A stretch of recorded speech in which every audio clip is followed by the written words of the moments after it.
Hello student, welcome to my channel again. Anuradha Kashyap here and हमने last class में thyroid gland complete कर ली थी, पीनियल ग्लैंड कंप्लीट कर लिया था and chemical control and coordination का ये थर्ड लेक्चर है। इस लेक्चर में मैं आपको आगे की जितनी भी ग्लैंड्स हैं उनकी कोशिश करते हैं कंप्लीट करवाने की। तो हमारी नेक्स्ट ग्लैंड है that is your parathyroid gland. If you remember, हमने थायरॉयड ग्लैंड की जब बात की थी तो मैंने बताया था कि on the ventral side of trachea you have thyroid gland and इसकी 2 लोब्स होती हैं और दोनों लोब्स आपस में कनेक्ट होती हैं with a connective tissue that is your isthmus. अब अगर मैं उसी ट्रैकिया का डोर्सल साइड देखती हूँ या फिर मैं उन्हीं थायरॉयड ग्लैंड का डोर्सल साइड देखती हूँ लोब का, तो मुझे वहाँ पर पेयर्स में हर एक लोब के अंदर एक पेयर में पैराथायरॉयड ग्लैंड्स देखने को मिलती हैं। तो ये रही 2 पैराथायरॉयड ग्लैंड एक लोब के अंदर और ये रही दूसरी लोब के अंदर 2 पैराथायरॉयड ग्लैंड। इसका मतलब we have 4 total glands, we have total 4 parathyroid glands. एक लोब के अंदर हमें 2 ग्लैंड्स मिलती हैं, 2 लोब के अंदर हमें टोटल 4 मिलती हैं। पोजीशन की बात करें तो on the dorsal side of your thyroid gland. Origin है endodermal. 4 parathyroid gland are present behind the thyroid gland. Secretes a hormone, अब इनका भी एक स्पेशल हार्मोन होगा खुद का, तो जिसको हम बोलते हैं पैरथ हार्मोन, पीटीएच और कॉलिप्स हार्मोन भी इसको बोला जाता है। इफ़ यू रिमेंबर, मैंने आपको कहा था कि जो थायरॉयड ग्लैंड होती है उसमें जब आप उसका जूम इन करते हो तो एक स्ट्रोमल टिश्यू हमें देखने को मिलता है और उस स्ट्रोमल टिश्यू के अंदर हमें 2 चीज़ें देखने को मिलती हैं। एक तो था फॉलिकल, स्फेरिकल शेप में फॉलिकल। उस फॉलिकल के अंदर हमारे थायरोग्लोबुलिन की फॉर्म में स्टोर रहता है T3 और T4 और उस फॉलिकल के बाहर जो सेल्स थी उनको हम बोलते हैं parafollicular cells. Parafollicular cells क्या सिक्रीट करती हैं? They secrete a hormone that is TCT which is your thyrocalcitonin. और थायरोकैल्सिटोनिन एक ऐसा हार्मोन है दैट इज़ हाइपोकैल्सिमिक हार्मोन, यानी कि ब्लड के अंदर कैल्शियम के लेवल को कम कर देता है। और जब मैंने बैलेंसिंग बताई थी कि ब्लड के अंदर कैल्शियम के लेवल को ज़्यादा कौन करता है, तो वो होता है पीटीएच यानी कि पैराथ हार्मोन। और उसको कौन सिक्रीट करता है? That is secreted by parathyroid gland. और यही है हार्मोन, कॉलिप्स हार्मोन हम इसको बोल देते हैं या फिर हम इसको पैराथ हार्मोन बोल देते हैं, और we can say it is PTH and that is a hypocalcemic hormone. ठीक है, इसका काम क्या है? It increases the blood calcium level. Blood के अंदर जो कैल्शियम का लेवल है उसको इंक्रीज़ कर देता है। बट डिफरेंट मेथड्स होते हैं इसके ब्लड के अंदर कैल्शियम को इंक्रीज़ करवाने के। अगर इस तरीके से देखा जाए तो सपोज़ ये हमारी क्या है, this is our blood vessel, ये हमारे पास ब्लड वेसल है और यहाँ पर फिर से वही सेल्स हैं जो मैंने लास्ट क्लास में बताई थी। एंड इन सेल्स में अब मुझे क्या करना है? I want to increase the calcium level in to the blood vessel. मुझे अब ब्लड वेसल के अंदर इंक्रीज़ करना है कैल्शियम का लेवल। तो मैं पहला काम क्या कर सकती हूँ? मैं इन कैल्शियम, जो कैल्शियम का सोर्स है, जो सेल्स हैं, इन सेल्स से डिक्रीज़ करवा सकती हूँ, यानी निकाल सकती हूँ बाहर कैल्शियम को, या फिर ऐसा बोल सकते हैं कि डीमिनरलाइजेशन कर सकती हूँ। अगर ये बोन की सेल्स हैं तो मैं इनको डीमिनरलाइजेशन कर सकती हूँ। सेकेंड चीज़, मैं जो सेल का अपटेक है उसको डिक्रीज़ कर दूं कि यहाँ पे जो कैल्शियम है उसको आप कम लेना, आप मत लेना, ताकि ब्लड के अंदर कैल्शियम का लेवल मेंटेन रहे, राइट, इंक्रीज़ रहे। तो यही चीज़ है that it causes demineralisation of bone. अगर ये बोन है तो बोन के अंदर कैल्शियम कार्बोनेट होता है, कैल्शियम फॉस्फेट के मॉलिक्यूल्स होते हैं, मिनरल्स होते हैं जो बोन को स्ट्रेंथनिंग देते हैं। बट अगर आपको ब्लड के अंदर कैल्शियम बढ़ाना है, हाइपर कैल्सिमिक हार्मोन आपके पास है, तो उस कंडीशन में क्या होगा? बोन्स का डिमिनरलाइजेशन हो जाएगा and it takes calcium from bone to blood to increase blood calcium level, ताकि ब्लड के अंदर कैल्शियम का लेवल इंक्रीज हो जाए।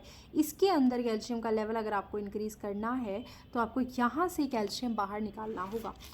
कैल्शियम का होमियोस्टेसिस कैसे होगा, यानी कैल्शियम की मेंटेनेंस कैसे होगी? ब्लड के अंदर कैल्शियम को कम या कैल्शियम को ज़्यादा कौन करेगा? तो there are 2 hormone, one is your TCT जिसको हम बोलते हैं calcitonin and the second one is your PTH जिसको हम बोलते हैं पैराथ हार्मोन।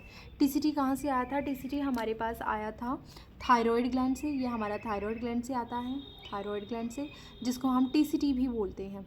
और ये कहाँ से आता है? ये आता है आपके पास पैराथायरॉयड ग्लैंड से, पैराथायरॉयड ग्लैंड, ये यहाँ से आता है। ठीक है, इसको आप पीटीएच बोलते हो या कॉलिप्स हार्मोन बोलते हो।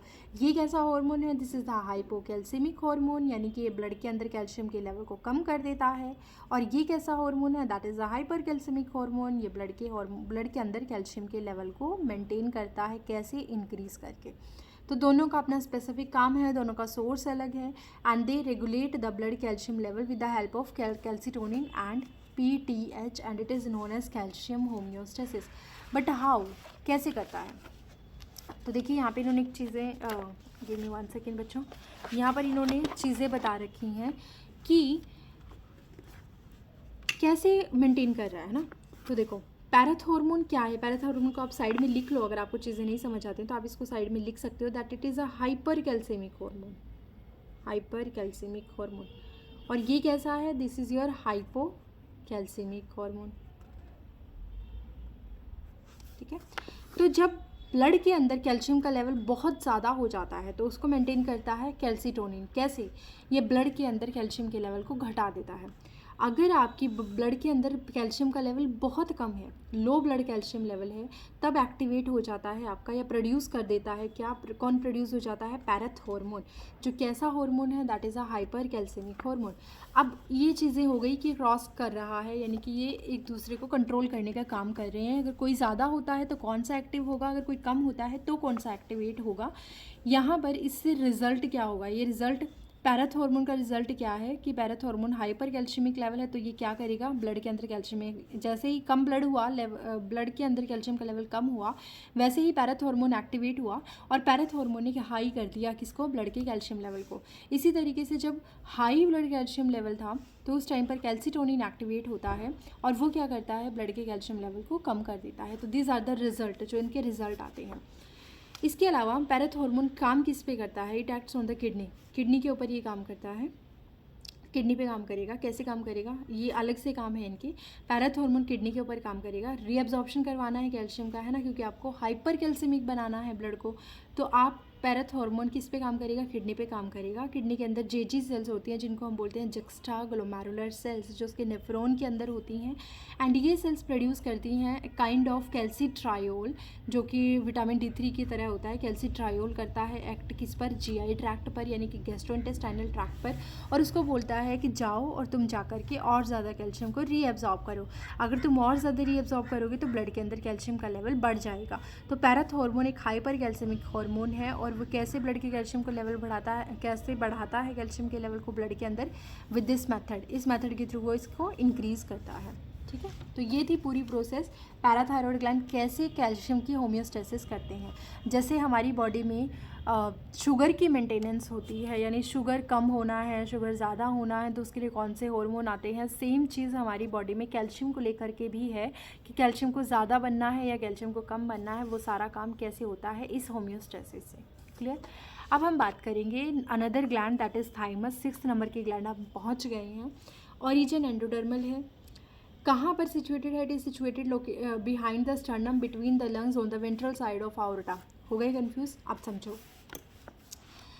हमारा जो माउथ वाला साइड है that is the ventral side, right. और जो हमारी बैक साइड है, जो हमारा वर्टिब्रल कॉलम एरिया है, that is our dorsal side. तो सपोज़ कर लेते हैं कि ये जो हमारा चेस्ट रीजन है, तो ये हमारे चेस्ट रीजन, ट्रैकिया के ऊपर वाली जो सरफेस है उसको स्टर्नम बोला जाता है. That is sternum. स्टर्नम हम इसको बोलते हैं. एक बोन होती है जिसको हम चेस्ट बोन बोलते हैं, दैट इज स्टर्नम. ठीक है. इस स्टर्नम के पीछे, यही लिखा है ना उन्होंने, कहाँ पे है? Thymus. It is located behind the sternum. Behind the sternum यानी स्टर्नम के पीछे. और यहाँ पर स्टर्नम के पीछे दिल होता है आपका. ठीक है. और दिल कहाँ पर होता है? लंग्स के बीच में. यहाँ पे लंग्स है. लंग्स में एक कार्डियक नोच होती है लेफ्ट साइड में, वहाँ पर आपका हार्ट सिचुएटेड होता है. दोनों लंग्स के बीच में एक स्पेस होता है जिसको हम बोलते हैं मीडियास्टाइनम स्पेस. और इंटीरियर साइड में हम बात करें तो स्टर्नम प्रेजेंट होती है, यानी स्टर्नम हमारा वेंट्रल साइड पर है और जो हार्ट है वो उसके पीछे है.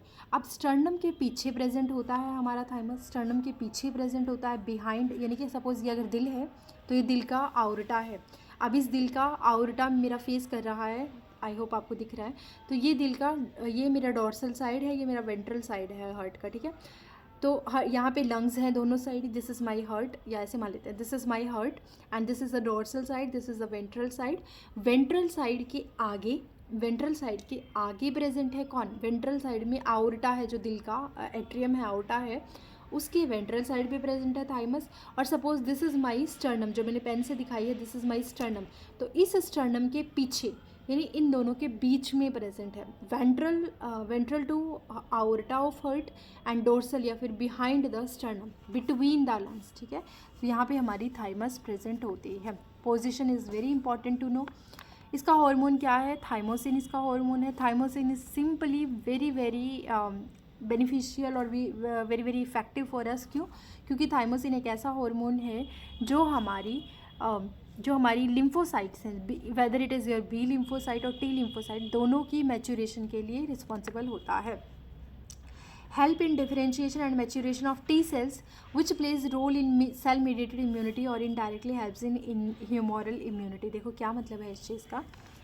हमारे पास इम्यूनिटी होती है। इम्यूनिटी का क्या मतलब होता है कि जब आपकी बॉडी में कोई प्रॉब्लम आती है, कोई इन्फेक्शियस एजेंट एंट्री करते हैं, तो उनको कंट्रोल करना होता है। उनको कंट्रोल करने के लिए आपकी बॉडी कुछ एंटीबॉडीज़ बनाती है, या हमारी बॉडी की कुछ सेल्स एक्टिवेट हो जाती हैं जो उन पैथोजन को डायरेक्टली खा जाती हैं, ख़त्म कर देती हैं। तो हमारे पास दो तरह की इम्यूनिटी होती है। एक होती है सेल मीडिएटेड इम्यूनिटी, यानी कि डायरेक्टली हमारी बॉडी की सेल्स इन्वॉल्व होती हैं जो उस पैथोजन को ख़त्म कर देंगी। और एक होती है ह्यूमोरल इम्यूनिटी, यानी कि ब्लड के अंदर एंटीबॉडी का प्रोडक्शन हो जाता है, जिसकी वजह से वो एंटीबॉडी जाकर के किल कर देती हैं किसको? किसी पैथोजन को। सेल मीडिएटेड इम्यूनिटी जो है उसमें टी लिम्फोसाइट एक्टिवेट हो जाती हैं, और ह्यूमोरल मीडिएटेड इम्यूनिटी जो है उसमें बी लिम्फोसाइट एक्टिवेट हो जाती हैं। ये बी लिम्फोसाइट एंटीबॉडी प्रोड्यूस करती हैं, क्योंकि ये ब्लड के अंदर एंटीबॉडी प्रोड्यूस करती हैं। ब्लड इज़ अ लिक्विड, और लिक्विड के लिए एक वर्ड लगाया जाता है ह्यूमोरल, इसीलिए हम इसको ह्यूमोरल इम्यूनिटी कहते हैं। यहाँ पे डायरेक्टली जो सेल्स हैं they take participation in the immunity, इसीलिए हम इसको सेल मीडिएटेड इम्यूनिटी बोलते हैं। T lymphocyte are a part, and T lymphocyte क्या करती हैं? ये डेवलपमेंट में हेल्प करती हैं किसकी? बी लिम्फोसाइट की। इसीलिए इम्यूनिटी इज़ वेरी इंपॉर्टेंट। दोनों तरह की इम्यूनिटी इंपॉर्टेंट है, T lymphocyte, B lymphocyte. B lymphocyte और टी लिम्फोसाइट दोनों जो हैं वो बोन मैरो में बनती हैं, बट दोनों का मैच्योरेशन अलग जगह पर होता है। बोन मैरो के अंदर ही बी लिम्फोसाइट बनेगी और वहीं पर मैच्योर होगी, इसलिए हम इसको बी लिम्फोसाइट बोलते हैं। बट जो टी लिम्फोसाइट होती है वो बनती तो हमारे पास बोन मैरो के अंदर है, जो होलो बोन कैविटीज़ होती हैं उनके अंदर बनती है, जो ये टिश्यू होता है हमारा एक फैटी टिश्यू, उसके अंदर बनती है। बट जो हमारे मैच्योरेशन की अगर बात करें टी लिम्फोसाइट की, तो वो अपना बनने के बाद बोन मैरो से निकल के कहाँ जाती हैं? थाइमस ग्लैंड में जाती हैं, और वहीं पर जाकर के उनका मैच्योरेशन होता है। वहीं पर जाकर के वो किसी एंटीजन के लिए ख़ुद को रिकवर करती हैं, एंटीजन के लिए स्पेसिफिक बनती हैं, और वहीं पर उनका डिफरेंशिएशन होना है। तो ये सारे काम कहाँ पर होंगे? थाइमस में होंगे। थाइमस एक ऐसी ग्लैंड है जो एज के साथ रिड्यूस होती चली जाती है, जिसका साइज़ एज के साथ रिड्यूस होता चला जाता है, और यही रीज़न होता है कि एज के साथ साथ इम्यूनिटी भी घटने लग जाती है। इसलिए मोस्ट ऑफ द टाइम जो हमारे बड़े बुज़ुर्ग होते हैं उनको कोई भी इम्यूनिटी उनकी बॉडी में कम हो जाती है, और कोई भी इन्फेक्शियस एजेंट उनको ईजिली क्या कर देता है? इन्फेक्ट कर देता है। तो thymus is the only gland that shrink और reduces in size with age, hence older people have weaker immunity. उनके पास बहुत ही कमज़ोर इम्यूनिटी होती है, ठीक है। नाउ हमारे पास अगला जो ग्लैंड का नंबर है that is the adrenal gland. And adrenal gland एक ऐसी ग्लैंड है जो बेटा बहुत ही ज़्यादा कॉम्प्लिकेट मान लीजिए, या फिर ऐसा मान लीजिए बहुत ही ज़्यादा इंपॉर्टेंट है with respect to your NEET syllabus. तो मैं इस पर थोड़ा सा फोकस करना चाहूँगी। एड्रिनल ग्लैंड कहाँ पर होती है? अभी थोड़ी देर पहले मैं आपको बता कर के हटी कि जैसे हमारे पास ये किडनी है ना, तो किडनी के ऊपर एक ग्लैंड है जिसको हम क्या बोलते हैं? एड्रिनल ग्लैंड बोलते हैं। लास्ट क्लास में, लास्ट लेक्चर में मैंने आपको बताया है दैट इज़ एड्रिनल ग्लैंड। अब मैंने एड्रिनल ग्लैंड को बाहर निकाला, तो एड्रिनल ग्लैंड के मुझे दो पोर्शन दिखाई दिए। एक सेंट्रल पोर्शन जिसको मैं फिल कर रही हूँ, suppose this is my central portion, और एक खाली है जिसको मैंने फिल नहीं किया है, वो बाहर वाला पोर्शन। सेंटर वाला पोर्शन जो है वो भरा हुआ, यानी कि जो है आपके पास इनर पोर्शन है, और बाहर वाला ये आउटर कॉर्टिकल पोर्शन है। तो आउटर वाली एरिया को हम बोलते हैं एड्रिनल कॉर्टेक्स, और मिडल वाले को हम बोलते हैं एड्रिनल मेडुला। आउटर कॉर्टेक्स को भी फर्दर 3 पार्ट में डिवाइड किया गया है। एक तो सबसे बाहर वाला, फिर उसके अंदर वाला, और फिर मेडुला के बाहर वाला, या फिर सबसे अंदर वाला, है ना। तो देखो आउटर कॉर्टेक्स और इनर मेडुला 2 पार्ट में डिवाइड है। आउटर कॉर्टेक्स, इनर मेडुला कहाँ पर सिचुएटेड है? एड का मतलब होता है अबव, रिनल का मतलब होता है kidney. It is located above the kidney. अब यहाँ पर इन्होंने क्या दिखाया? पिंक में दिखाया है एड्रिनल मेडुला। उसके बाद ये पूरा जो बाहर देख रहे हो दैट इज़ एड्रिनल कॉर्टेक्स। मैंने अभी कहा कि एड्रिनल कॉर्टेक्स को फर्दर 3 पार्ट में डिवाइड किया गया है। सबसे बाहर वाला स्काई ब्लू कलर में दिखा रखा है जोना ग्लोमेरुलोसा। उसके बाद जो ग्रीन कलर में है that is zona fasciculata, and सबसे अंदर जो पर्पल कलर में है दैट इज़ जोना रेटिक्युलरिस। एक चीज़ याद रखना कि अगर आपको इसको याद करना है, ट्रिक को कैसे याद करना है, तो आपकी किडनी में GFR आता है, ग्लोमेरुलर फिल्ट्रेशन रेट, GFR। तो आप उस तरीके से याद रख सकते हो, GFR ग्लोमेरुलर फिल्ट्रेशन रेट, है ना। तो ये ईजी रहेगा आपके लिए। उसके अलावा जोना फैसिकुलाटा वो लेयर है जो सबसे ज़्यादा वाइड लेयर है, यहाँ पर सबसे ज़्यादा चौड़ी लेयर है दिखाई गई है, एंड जोना रेटिकुलरिस। ये तीनों मिला करके क्या बनाते हैं, एड्रिनल कॉर्टेक्स। तो हमारे पास दो चीज़ें हैं, adrenal cortex and adrenal medulla. Adrenal cortex जो है वो 75% बनाता है एड्रिनल ग्लैंड का, एड्रिनल मेडुला 25% बनाता है। एड्रिनल कॉर्टेक्स आउटर पोर्शन होता है, एड्रिनल मेडुला इनर पोर्शन होता है। एड्रिनल कॉर्टेक्स का ओरिजिन मेसोडर्मल है, adrenal medulla ectodermal in origin होता है। एड्रिनल कॉर्टेक्स को आप फर्दर 3 पार्ट में डिवाइड कर सकते हो, इसकी कोई फर्दर डिवीज़न नहीं होती है मेडुला की। यहाँ से जो हार्मोन्स आते हैं उनको हम कॉर्टिकॉइड्स हार्मोन बोलते हैं, which our life saving hormone. और यहाँ से जो हार्मोन्स आते हैं उनको हम कैटेकोला मीन्स या फिर हम उनको इमरजेंसी हार्मोन बोलते हैं, ठीक है, जिसमें मेनली एपिनेफ्रिन और नॉर एपिनेफ्रिन होता है। जब आप फाइट फ्लाइट या फियर की कंडीशन में होते हो, मतलब ये आप लड़ना चाहते हो, आप डर की कंडीशन में हो, आप भागना चाहते हो, उस कंडीशन में आपके इमरजेंसी हार्मोन एक्टिवेट हो जाते हैं, and they comes from the adrenal medulla gland. Adrenal cortex के हार्मोन कॉर्टिकॉइड्स हैं जो लाइफ सेविंग हार्मोन है, which is very important for your life. They are also known as the stress gland, हम इसको stress gland भी बोलते हैं। Function क्या है एड्रिनल मेडुलरी हार्मोन के, इस वाले हार्मोन के फंक्शन क्या क्या होंगे, यानी एपिनेफ्रिन और नॉर एपिनेफ्रिन के, क्योंकि मैंने अभी कहा कि ये वर्क करते हैं इमरजेंसी सिचुएशन में, तो यहाँ पर इसके हम इसको 3F रिस्पॉन्स भी बोल सकते हैं कि अगर आपको डर लग रहा है तब ये हार्मोन रिलीज़ होंगे, जब आप फाइट करना चाहते हो, when you are in the aggression mode, fight conditions में हो, तो आपके पास ये वाले हार्मोन एक्टिवेट होंगे। एंड जब आप उड़ना चाहते हो, लाइक आप वहाँ से भाग जाना चाहते हो, ऐसे सर्कमस्टेंसेस को आप अवॉइड करना चाहते हो, तो उस कंडीशन में फ्लाइट कंडीशंस के लिए भी एमरजेंसी हार्मोन रिस्पॉन्सिबल होंगे। उसके अलावा कुछ इस तरीके से समझो, लाइक आप एक ऐसी सिचुएशन में हो जहाँ पे आप बहुत घबराए हुए हो सकता है आप एग्ज़ाम देने वाले हो, आप नर्वस सिचुएशन में हैं, आप घबराए हुए हैं, या फिर आप एक ऐसी कंडीशन में हैं जहाँ पर कोई इंसान नहीं है, कोई लोग नहीं है, एंड आप वहाँ पर अकेले हो और आपको कुछ डराने वाली चीज़ें महसूस हो रही हैं। तो उस कंडीशन में आपकी बॉडी में जो चेंजेस होंगे वो इन हार्मोन की वजह से होंगे। लाइक आपकी प्यूपल डायलेशन हो जाएगा, आपकी आंखों की पुतलियाँ जो हैं वो थोड़ा खुल जाएंगी, ओपन अप हो जाएंगी, आपकी ब्रीदिंग रेट इंक्रीज़ हो जाएगी, आप बहुत ज़्यादा लंबे लंबे सांस लेना शुरू कर दोगे, मतलब कि बहुत फटाफट सांस लोगे, आपको पसीना आएगा, आपकी हार्ट रेट इंक्रीज़ हो जाती है, आपकी ब्लड में ग्लूकोज का लेवल बढ़ जाता है क्योंकि आपकी ब्रेन को कंटिन्यू ग्लूकोज चाहिए है। पाइलो इरेक्शंस, आपको गुजबम्स आने लग जाते हैं, आपका हेयर इरेक्शंस हो जाता है बॉडी का, and it leads to proteolysis and lipolysis, आपकी बॉडी से प्रोटीन का ब्रेक डाउन होने लग जाता है, लिपिड का ब्रेक डाउन होने लग जाता है। तो these all are the conditions which gets activated during the emergency situation. Why? क्योंकि यहाँ पर एड्रिनल मेडुला से आने वाले जो हार्मोन हैं वो एक्टिवेट हो जाते हैं, ठीक है। अब हम बात करेंगे कि एड्रिनल कॉर्टेक्स के हार्मोन कौन कौन से होते हैं।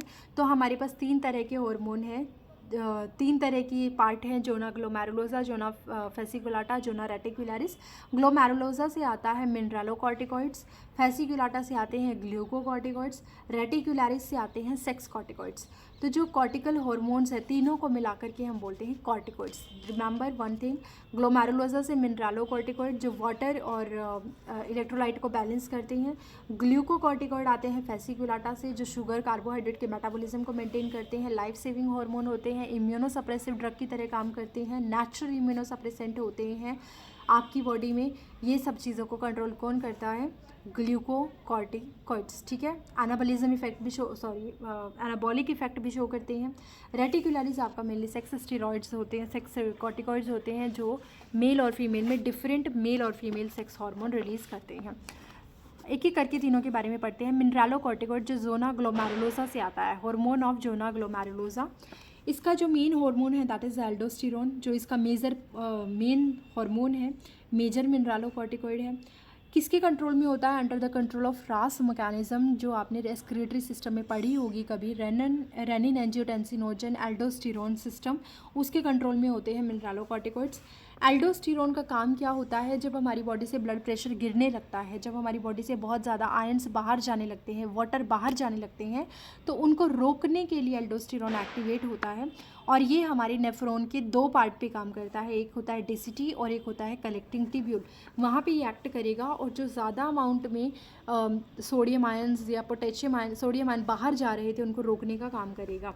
तो ये सोडियम को रीअब्जॉर्ब करता है, वाटर को भी रीअब्जॉर्ब करता है पैसिवली, कोई एनर्जी खर्च नहीं करता। इसके अलावा जो एक्सक्रीटरी एलिमेंट होते हैं, जो हमारी बॉडी के लिए ख़तरनाक हैं, डेंजरस हैं, उनको ये नेफ्रॉन के अंदर डाल देता है, सिक्रीशन कर देता है उनका, और उनको बॉडी से बाहर जाना अलाउ करवाता है, जैसे पोटेशियम हो गया, फॉस्फेट हो गया, ठीक है। और अगर आपकी बॉडी में सोडियम एब्जॉर्ब हो जाएगा, वाटर एब्जॉर्ब हो जाएगा, तो आपका ब्लड वॉल्यूम, ब्लड प्रेशर जो गिर रहा था वो अब नहीं गिरेगा। तो ब्लड सोडियम इंक्रीज़ हो जाता है, ब्लड वॉल्यूम इंक्रीज़ हो जाता है, ब्लड प्रेशर इंक्रीज़ हो जाता है, and phosphate and potassium eliminate हो जाते हैं। एक बात याद रखना कि ये जो मिनरल्स के रिगार्डिंग की सारी बात की गई है, सोडियम हो गया, ये सब मिनरल के रिगार्डिंग ही है, फॉस्फेट हो गया, पोटेशियम हो गया, पोटेशियम फॉस्फेट हो गया, तो ये सब कुछ मिनरल के रिगार्डिंग है। तो ये मिनरलोकॉर्टिकॉइड ही इसको कंट्रोल करता है। ग्लूकोकॉर्टिकॉइड की अगर बात करें तो this is a hormone of zona fasciculata. Cortisol इसका मेन हार्मोन है, under the control of adrenal corticotrophic hormone, जो हाइपोथैलेमस ने पिट्यूटरी से रिलीज़ करवाया था। एड्रीनो कॉर्टिकोट्रॉफिक हार्मोन, इस हार्मोन के कंट्रोल में रहती है आपकी ग्लूकोकॉर्टिकॉइड। प्रमोट करती है ग्लूकोनियोजेनेसिस। ग्लूको का मतलब होता है ग्लूकोज का फॉर्मेशन, ग्लूकोज, नियो का मतलब होता है किसी नए एलिमेंट से, और जेनेसिस का मतलब होता है बनवाना, यानी लिपिड को तोड़ करके ग्लूकोज बनाना, प्रोटीन को तोड़ करके ग्लूकोज बनाना, इसको हम बोलते हैं ग्लूकोनियोजेनेसिस, ठीक है। इसके अलावा ये प्रमोट करती है एरिथ्रोपोइसिस को, यानी कि बॉडी के अंदर जब आरबीसी की कमी हो जाती है तो उसको भी प्रमोट कौन करता है, ग्लूकोकॉर्टिकॉइड्स। हमारी बॉडी में एक सप्रेसेंट की तरह भी काम करती हैं। जब हमारी बॉडी में बहुत ज़्यादा कोई हमने ग्राफ्ट लिया हो, कोई मतलब ट्रांसप्लांट करवाया हो हार्ट वगैरह, तो हम इम्यूनोसप्रेसेंट मेडिसिन लेते हैं। क्यों लेते हैं? ताकि हमारी बॉडी उसको रिजेक्ट ना करे। तो ग्राफ्ट को रिजेक्शन से रोकने के लिए भी ये काम करता है। It is a natural immunosuppressant. तो ये सप्रेस कर देता है डब्ल्यूबीसी की एक्टिविटी को, हैंस एक्ट एज इम्यूनोसप्रेसेंट, ठीक है। Promote proteolysis and lipolysis. अभी मैंने बताया कि ग्लूकोज का बनाना कौन करता है, ग्लूकोकॉर्टिकॉइड्स, नए मॉलिक्यूल से, यानी प्रोटीन को तोड़ के, लिपिड को तोड़ के ग्लूकोज का बनना, यानी कि प्रमोट किसको कर रहा है, प्रोटियोलिसिस को और लाइपोलिसिस को, ठीक है। इसके अलावा इनहिबिट करता है cellular uptake and utilisation of amino acid. इनको ये सेल को नहीं लेने देता, सेल की अपटेक को कम कर देता है कि वो अमीनो एसिड्स और जो क्या कहते हैं अमीनो एसिड के अपटेक को कम कर देता है, ठीक है। Overall affects cardiovascular activities and kidney function. तो मेनली हमारे हार्ट के ऊपर काम करता है, हमारी किडनीज़ के ऊपर काम करता है। What are the functions of sex corticoids? These are the hormones of zona reticularis. Sex corticoids are DHEA, dehydroepiandrosterone हम इसको बोलते हैं, dehydroepiandrosterone हम इसको बोलते हैं, और ये एस्ट्रोजन बनवाता है फीमेल में और DHEA बनवाता है मेल के अंदर। ये भी कंट्रोल में किसके होता है, ACTH के। And they control the distribution of the hair, जो मेल और फीमेल में अलग अलग जगह पर आते हैं हेयर, उनको कंट्रोल करता है, whether it is pubic hair, axillary hair, facial hair. So during puberty when there are changes in the human body, तो उस टाइम पर जो हमारी बॉडी में मेन चेंजेस हैं उनको कंट्रोल कौन करता है, that all are controlled by the sex corticoid which is released from the zona reticularis of the adrenal cortex region, ठीक है। तो ये बात आपको याद रखनी होगी। Now there are some note that DHE is a type of androgen. हमें पता है कि male sex hormone is the androgen. जो टेस्टोस्टेरोन जो है वो इसका एक मेन ग्रुप है, मेन हार्मोन है। एंड ग्लूकोनियोजेनेसिस का मतलब होता है ग्लूकोज की जनरेशन करवाना, that is a formation of glucose from a non carbohydrate source, यानी कि ग्लाइकोजन से ग्लूकोज को बनाना ग्लूकोनियोजेनेसिस नहीं होता। ग्लूकोनियोजेनेसिस तब होता है जब हम प्रोटीन या कार्बोहाइड्रेट को तोड़ करके ग्लूकोज बनवाते हैं। कुछ डिसऑर्डर की बात करते हैं। अगर हमारी बॉडी के अंदर एड्रिनल ग्लैंड से आने वाले हार्मोन का सिक्रीशन कम हो जाए, हाइपो सिक्रीशन हो जाए, और under the production of adrenal cortex hormone, जैसे मेनली एल्डोस्टेरोन हो गया, कॉर्टिसोल हो गया, अगर ये हार्मोन नहीं आएंगे, they alter the carbohydrate metabolism causing acute weakness and fatigue. तो हमारी बॉडी में बहुत ज़्यादा फटीग रहना शुरू हो जाती है, थकान होती है, हमारी बॉडी वीक हो जाती है। इसकी वजह से बॉडी के अंदर, क्योंकि एल्डोस्टेरोन कम है तो एल्डोस्टेरोन एन को रीअब्जॉर्ब नहीं कर पाएगा, तो लो लेवल ऑफ ब्लड एन हो जाएगा, ब्लड वॉल्यूम गिर जाएगा, ब्लड का प्रेशर गिर जाएगा, ब्लड का पोटेशियम और फॉस्फेट लेवल इंक्रीज़ हो जाएगा और ब्लड ग्लूकोज डिक्रीज़ हो जाएगा। तो ये सारी चीज़ें जो थी, थोड़ा सा ही चैप्टर रह गया, मैं अगली क्लास में आपको करवा दूंगी, नेक्स्ट लेक्चर में आपको कंप्लीट करा दूंगी। तो एड्रिनल ग्लैंड जो है ये बहुत इंपॉर्टेंट है, इसको 4 स्टार कर लेना, इसमें से क्वेश्चन ज़रूर आते हैं। ये वाली टेबल आपको याद होनी चाहिए, कंप्लीट प्रॉपर याद होनी चाहिए, कौन सा हार्मोन कहाँ से आता है, आपको इस बारे में कंप्लीट डिटेल होनी चाहिए, ठीक है। तो आई होप आपको ये चीज़ें समझ में आ गई होंगी। अब हम नेक्स्ट क्लास में बात करेंगे